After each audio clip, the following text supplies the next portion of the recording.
अभी जो आज रानिया पंचायत विधायक बनने के बाद आज रानी पंचायत कार्यकर्ताओं की मीटिंग हुई, क्या कुछ मीटिंग अ, रानिया के अंदर, क्योंकि अब आने वाले समय के अंदर हाउस का विंटर सेशन आने वाला है, तमाम मुद्दे जो हल्के के रहे, जो आगे हाउस के अंदर जिन पे डिस्कशन होनी भी बड़ी ज़रूरी है, इन सारी बातों को लेकर के आज हमारी चर्चा हुई है सभी कार्यकर्ता साथियों से। किन किन बातों को, किन किन मुद्दों को आगे हाउस में उठाना प्राथमिकता पर जरूरी है। मुद्दे तो सारे जरूरी हैं, पर पहले प्राथमिकता किन मुद्दों को दी जाए, इन सभी बातों पर चर्चा हुई है। और साथ ही साथ हमारे धन्यवादी दौरों के जो कार्यक्रम है उन पे, उस पर चर्चा हुई है। जल्दी वे कार्यक्रम भी शुरू होंगे और साथ ही साथ आज सभी साथियों से मिलने का जो कार्यक्रम है वो बढ़ाएंगे। और देश में नारायण सिंह सैनी के नेतृत्व में तीसरी बार भाजपा की सरकार बनी, इसको लेकर क्या कहेंगे?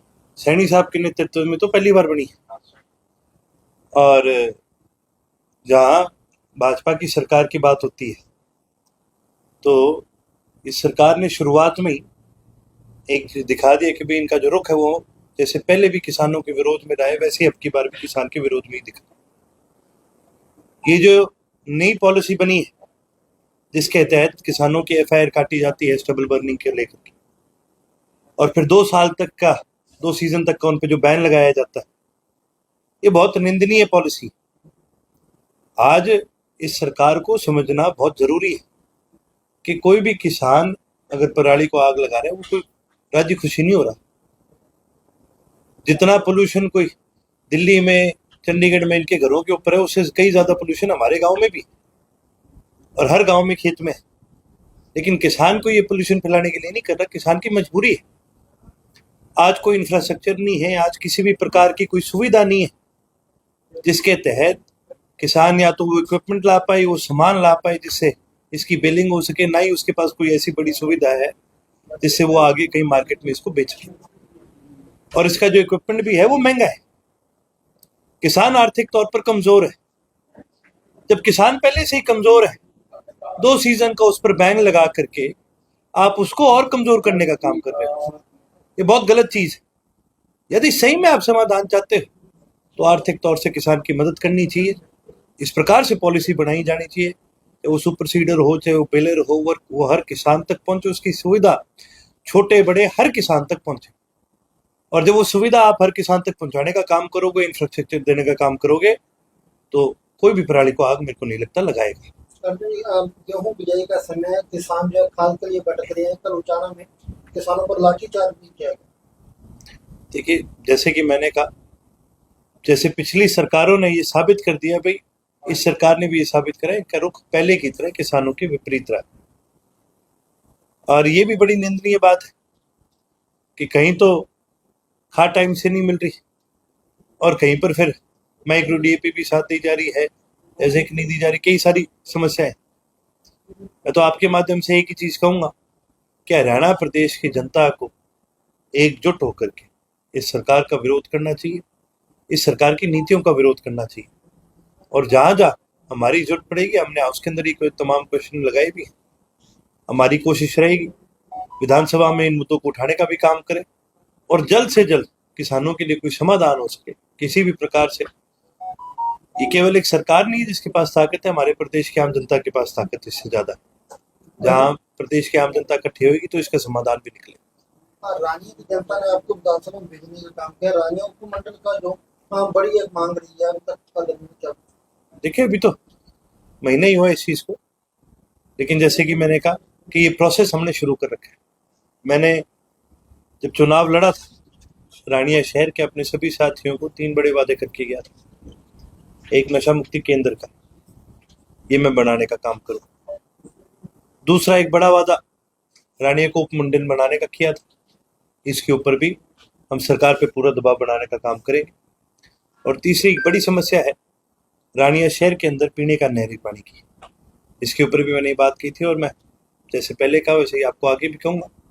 आने वाले 5 साल के अंदर अंदर ये तीनों वादे आपको पूरे होते हुए दिखाऊंगा। कांग्रेस अभी तक विधायक दल का नेता ही नहीं चुन पाई और इनेलो ने अधिकतर देवीलाल को विधायक दल का नेता और आपको चीफ व्हिप बनाया है, तो आप विपक्ष की भूमिका किस प्रकार निभाएंगे? हमने विपक्ष की जो भूमिका है किस प्रकार से निभाई जानी चाहिए, हमने चौधरी अभय सिंह जी से सीखा। इस हाउस का रिकॉर्ड है कि पूरे हाउस में सबसे ज्यादा कॉलिंग अटेंशन मोशन अगर किसी ने उठाए, सबसे ज्यादा किसी ने स्टार्ट क्वेश्चन उठाए, तो चौधरी अभय सिंह जी हैं। पूरे 90 में से 1/3 विपक्ष की भूमिका चौधरी अभय सिंह जी के अकेले की निभाई गई। हमने उनसे सीखा है, उनके मार्गदर्शन में रह करके इस प्रदेश के तमाम मुद्दों को आगे उठाने का काम करेंगे। और रही बात कांग्रेस की, मैं तो ये कहूंगा जी, हम तो हाउस में बैठे थे उस दिन, हमने एक चीज देख ली भी, इनसे इनका अभी तक सदमा नहीं उतरा। इनने जो लड्डू बनवाई थे वो अभी तक इनके हाथ में ताते रह गए थे, अभी तक वो हजम नहीं हो रहे इनसे। तो एक चीज और भी साबित होती है, इतना बड़ा दल होने के बाद भी ये आम जनता की बात कहीं नहीं करते। ये तो बस अपने आपसी में कोई अपनी राजनीति चिमकाने के लिए बैठा है। अभी पार्टी जो है खिंड चुकी है और इस चुनाव ने साबित कर दिया। चुनाव के दौरान नेलो, हलोपा, बसपा और बीजेपी का जंगी गठबंधन है। क्या लगता है एलनाबाद सीट का नुकसान बीजेपी का नहीं, बीएसपी का। हाँ, बीजेपी हलोपा के साथ गठबंधन। नहीं, बीजेपी का हलोपा के साथ नहीं था। उनमें से एक भाई उनका बीजेपी में था, एक भाई हलोपा में था। ये तो सबको पता है। अभी गोविंद कांडा पहले भी बीजेपी से चुनाव लड़ चुके हैं। कहीं ना कहीं लगता है एलनाबाद सीट का नुकसान जो है हलोपा की वजह से। देखिए, ये तो इन सारी चीजों पे विचार करने वाली बात है। इन सारी चीजों पे हमारे जो पार्टी के सीनियर है वो विचार भी करेंगे, देखेंगे भी। लेकिन इतना तो एक साबित हो गया, जो कांग्रेस से बनके भी गए वो बार बार क्या करते थे भी झूठा हूं झूठा हूं। अब की बार हाउस में उसने वाकई साबित कर दिया झूठा ही है। जो कि झूठे के डंडी मार मार के उसमें नहीं चलाना पड़ता, इसको भी मुझे लगता है इनको वैसे चलाना पड़ेगा। ये वैसे आप मत तो नहीं चलने वाले। देखे, आज बहुत सारी चीजों पे सोच विचार करने की जरूरत है, लेकिन उसमें से एक चीज मैं आज भी मानता हूं कि एलनाबाद की बदकिस्मती है कि चौधरी अभय सिंह जी आज वहां से विधायक नहीं। लेकिन मैं ये भी कहूंगा कि एलनाबाद की किस्मत अच्छी भी है कि चौधरी अभय सिंह जी ने एलनाबाद से रहते हुए पूरे प्रदेश के अंदर सबसे ज्यादा यदि किसी एक विधानसभा क्षेत्र का नाम किया तो एलनाबाद को उन्होंने आगे बढ़ाने का काम किया था। अर्जुन चौटाला राजनीतिक जनता के मुद्दों पर कितना खरा उतरेगा, ये तो जी फैसला जनता करेगी। मैं प्रयास करूंगा, और जब सच्चे मन से प्रयास करा जाता है तो कोई ना कोई इसका समाधान भी निकलता है। आपके दादा चौधरी रणजीत सिंह भी भाजपा के गुमनाम जा रहे हैं, वो कह रहे हैं कि मैं मोदी का फैन। ये तो जी मैंने पहले ही कहा था, उनकी पुरानी आदत है, वो विचलित इंसान। वो कभी हुड्डा के गाएंगे, कभी बीजेपी के गाएंगे, परिस्थिति बदल जाए आप देख लो, वो मेरी भी गा देंगे। कोई बड़ी बात नहीं है इसमें।